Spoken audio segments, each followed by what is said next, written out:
As together we move into 2010, the challenge before us is to be alert and receptive to God's guidance, for we want to make certain that we don't move either ahead of Him or behind Him.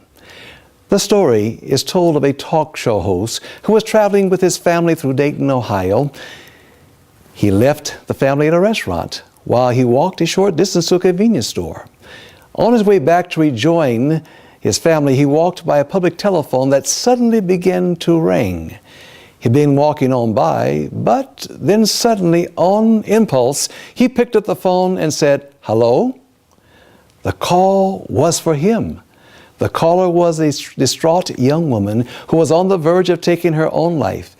But before she did so, she wanted to speak with the talk show host. Impressed to call him at a certain telephone number, she dialed it and he answered.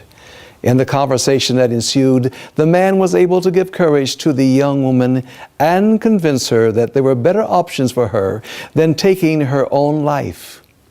When he returned to the restaurant where he had left his family, they asked him where he had been for so long. His answer was a simple statement of amazement. "God has my number." Well, God has our number, yours and mine. And we have His. It's P-R-A-Y-E-R, prayer. Do you frequently call on God and talk with Him as you would with a friend?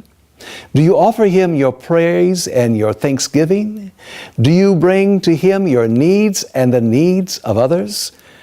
My goal for this year is to draw closer to God through prayer. I encourage you to join me and do the same.